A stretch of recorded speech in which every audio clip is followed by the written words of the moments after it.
शख्स ने फिर धीरे से उसके कानों में कहा, पागल हो गई हो क्या? मरवाओगी क्या मुझे? इतनी जोर से क्यों चिल्ला रही हो? आवाज़ सुनकर आंसू समझ गई कि यह कोई और नहीं शिव है, और तभी उसने अपने एक पैर से उसके पैर पर जोर से मारते हुए कहा, यहाँ क्यों आए हो आप? शिव उसके इस हमले के लिए रेडी नहीं था, इसीलिए वह दर्द से चीख पड़ा पर बिना आवाज़ निकाले। फिर उसने थोड़ा रुक कर आंसू से घूरते हुए कहा, ऐसे कौन मारता है पागल लड़की? हाँ तो ऐसे कौन डराता है दूसरों के कमरे में पागल आदमी? आंसू ने भी उसी के टोन में कहा। फिर शिव ने अपने दांत पीसते हुए कहा, मैं तो बस तुम्हें डराने आया था। उसकी बात पर आंसू ने कहा, बुरे काम का बुरा नतीजा। शिव ने उसकी बात पर उसे घूर कर देखा और बालकनी की तरफ जाने लगा तो आंसू ने उसे रोकते हुए कहा, कहाँ जा रहे हो? उसने बिना पीछे मुड़े कहा, अपने रूम में। वह जैसे ही बालकनी में पहुंचा तभी उसे अपने हाथ पर पकड़ महसूस हुई। उसने पीछे पलट कर देखा तो आंसू अपने दोनों हाथों से उसका हाथ पकड़े खड़ी थी। उसने पहले हाथ को देखा और फिर आंसू को देखकर अपनी भौहें उचकाते हुए कहा, अब क्या हुआ? आंसू ने भोली सी शक्ल बनाकर कहा, क्या आप आज रात यहाँ रुक सकते हैं? यह सुनकर शिव ने उसे ऐसे देखा जैसे उसने कोई भूत देख लिया हो। फिर उसने भौएं सिकुड़ा कर कहा, तुम ठीक हो या फिर सच में पागल हो गई हो? फिर आंसू ने झुलझुलाते हुए कहा, मैं बिल्कुल ठीक हूँ।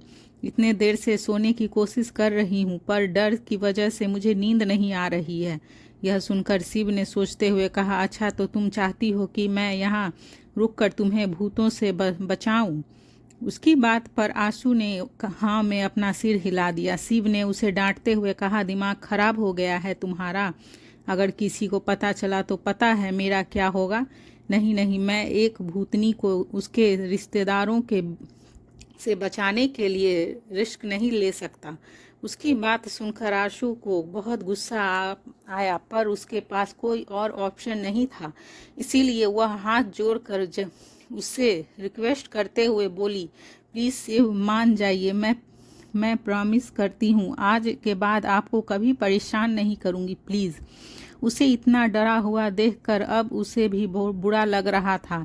उसकी डरी हुई शक्ल देखते हुए उसने धीरे से कहा, ठीक है पर मैं बेड पर सोऊंगा और तुम काउच पर सोओगी। वह क्या है ना, मैं काउच पर सो नहीं पाता सही से और ना ही मुझे उस पर नींद आती है। आशु के पास भी कोई और ऑप्शन नहीं था तो उसने भी हाँ में सिर हिला दिया। उधर राहुल और स्वाति पहले ही एक दूसरे को अपनी बाहों में भरे सो रहे थे। वहीं दूसरी तरफ ऑस्ट्रेलिया में राघव अपने विला में था और उसने अपने विला को ही हॉस्पिटल बना दिया था। विला में चारों तरफ डॉक्टर ही डॉक्टर थे और राघव मशीनों से घिरा हुआ था। सभी डॉक्टर्स के एक हेड डॉक्टर थे, डॉक्टर चार्ल्स। वह राघव की रिपोर्ट देख रहे थे। तभी विराज, जो डॉक्टर चार्ल्स के एक्सप्रेशंस को नोट कर रहा था, उसने बेसब्री से कहा, रिपोर्ट में क्या है? रिपोर्ट में क्या लिखा है यह जानने के लिए तो राघव भी डेस्परेट था। वह उतना ही डेस्परेट होकर उन्हें देख रहा था और तभी उसने गुस्से में कहा, अब बोलेगा भी रिपोर्ट में क्या है? उसकी बात पर डॉक्टर चार्ल्स ने कहा, मिस्टर राव, आपकी मसल्स और बोन बुरी तरह से डैमेज थे। हमारी इतनी कोशिशों के बाद भी हम उन्हें पहले जैसा नहीं कर पाए।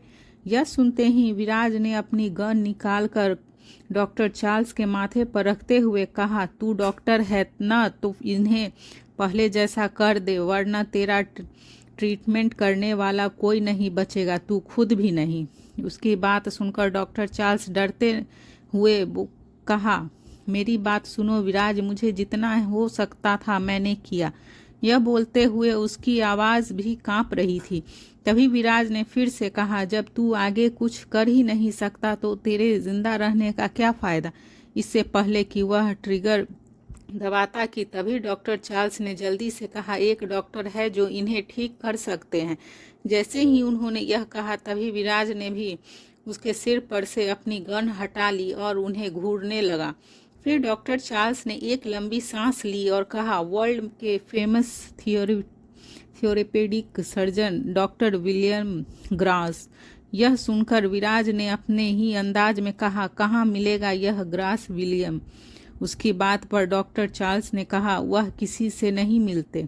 रवि विराज ने एटीट्यूड दिखाते हुए कहा, पर हमसे तो उसे मिलना ही पड़ेगा। तू यह बता, वह सर को पहले जैसा कर देगा ना? उसकी बात पर डॉक्टर चार्ल्स ने कहा, उनका सक्सेस रेट 98% है। वह वही केस लेते हैं जिसे कोई और डॉक्टर नहीं लेता, जिसके सक्सेसफुल के होने के चांस भी 0% होते हैं। पर डॉक्टर विलियम ग्रास ऐसे केस के पेशेंट को भी ठीक कर देते हैं, इसीलिए तो उन्हें मेडिकल साइंस की दुनिया में सभी हैंड्स ऑफ गॉड कहते हैं। विराज विलियम ग्रास की तारीफ सुन रहा था, तभी उसने बीच में ही उन्हें कहा, हैंड्स अप गॉड तो कहाँ मिलेगा तेरा वह हैंड्स अप गॉड? उसकी बात पर डॉक्टर चार्ल्स ने कहा, इतना आसान नहीं है उनसे मिलना। वह विलियम ग्रास हैं, उसकी 3 महीने तक की एडवांस बुकिंग रहती है। अगर आप अभी भी अपॉइंटमेंट के लिए उनकी सेक्रेटरी को कॉल करेंगे, तब भी आपको कम से कम 3 महीने बाद ही अपॉइंटमेंट मिलेगी। यह सुनकर उसे गुस्सा आ गया और उसने फिर से डॉक्टर चार्ल्स के सिर पर गन पॉइंट करते हुए कहा, इतना टाइम नहीं है हमारे पास। तभी डॉक्टर चार्ल्स ने उससे डरते हुए कहा, इसमें मैं क्या कर सकता हूँ सर? अगर वह इतना बिजी रहते हैं तो? फिर विराज ने उसे धमकी देते हुए कहा, तू क्या करेगा, कैसे करेगा, मैं नहीं जानता। तू मीटिंग फिक्स कर मेरी उसके साथ, नहीं तो तू। वह अपनी बात पूरी करता कि तभी डॉक्टर चार्ल्स ने कहा, लंदन में एक सेमिनार होने जा रहा है, शायद वह उसमें आने वाले हों।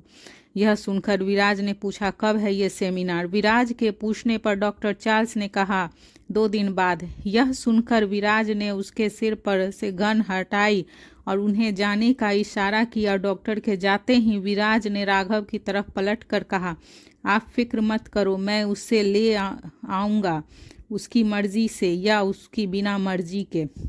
तभी राघव ने दांत पीसते हुए कहा, मुझे अपने पैर पर खड़ा होना है और उससे बदला लेना है। तुझे उससे लाना ही होगा विराज। उस दिन जब कियान ने बुरी तरह राघव को घायल कर दिया था, तब विराज कियान के जाने के बाद राघव को वहां से ले गया था।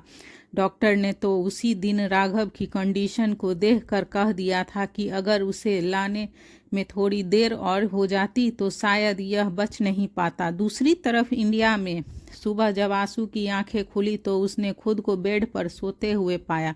वह खुद को बेड पर देखकर शॉक्ड हो गई। उसने खुद से ही कहा, मैं तो कल रात काउच पर सोई थी, फिर बेड पर कैसे आई?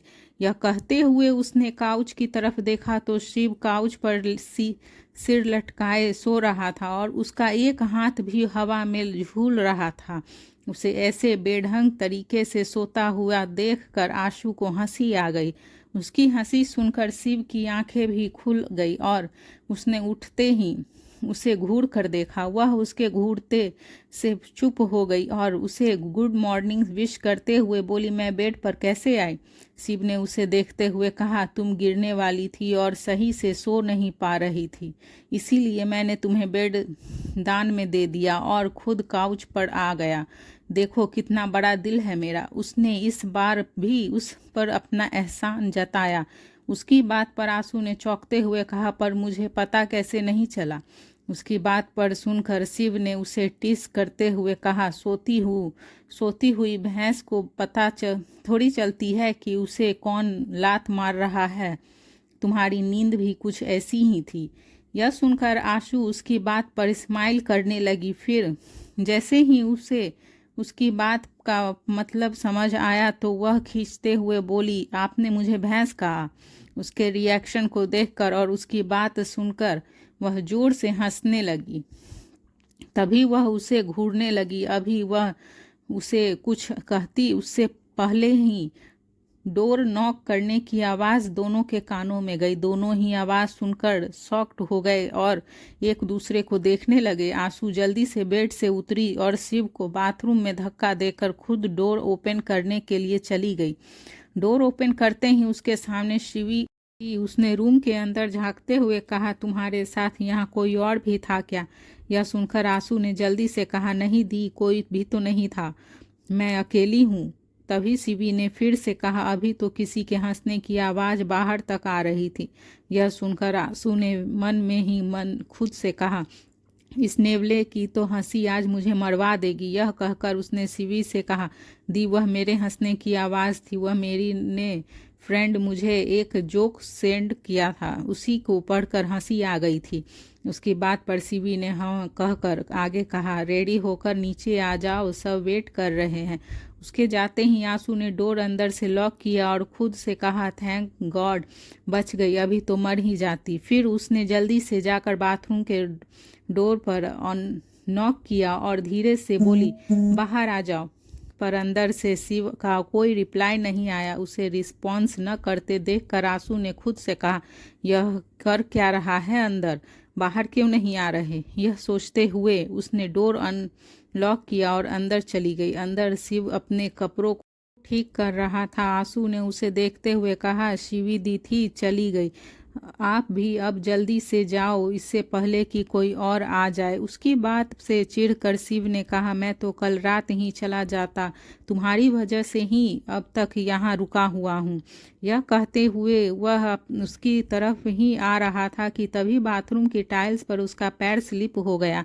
उसने खुद को बचाने के लिए शावर के टैप को पकड़ा, पर तभी उस पर से भी उसका हाथ स्लिप हो गया और टैप ऑन हो गया। वह गिरने ही वाला था कि तभी आंसू ने उसे कमर से पकड़ लिया, पर पतली दुबली आंसू उसे संभाल नहीं पाई और उसके साथ ही नीचे गिर गई। वह शिव के ऊपर और शिव उसके नीचे, दोनों के ऊपर शावर का पानी गिर रहा था, जिससे दोनों ही भीग रहे थे। एक दूसरे के ऊपर होने की वजह से दोनों एक दूसरे की धड़कन को भी महसूस कर रहे थे। कुछ देर तक वे दोनों ही एक दूसरे की आंखों में देखते रह गए। उन्हें होश ही नहीं था कि वे कहाँ हैं।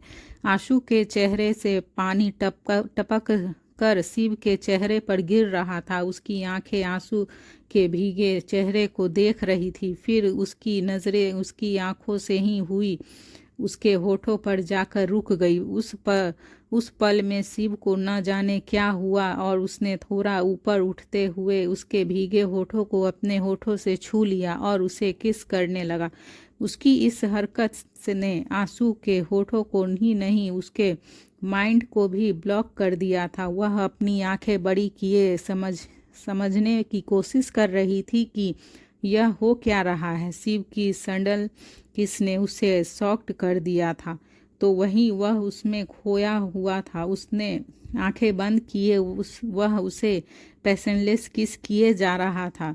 शावर का ठंडा पानी दोनों को ही भिगो रहा था, पर इसके विपरीत दोनों की ही बॉडी हीट कर रही थी। वह जब अपने सेंस में आई तो उसने शिव को कंधे से पकड़कर उसे खुद से दूर धकेला और खुद उस जल्दी से उठकर खड़ी हो गई। वह बिना एक पल की देरी किए वहां से भाग गई। उसको धक्का देते ही वह भी अपने सेंस में आ गया था। फिर तभी उसे रियलाइज हुआ कि उसने अभी अभी क्या कर दिया। तभी उसने गुस्से में एक पंच बनाकर और उसे जोर से बाथरूम के फर्श पर मारा। उसे दर्द हो रहा था, पर उसके गुस्से के आगे उसे यह दर्द भी फील नहीं हो रहा था।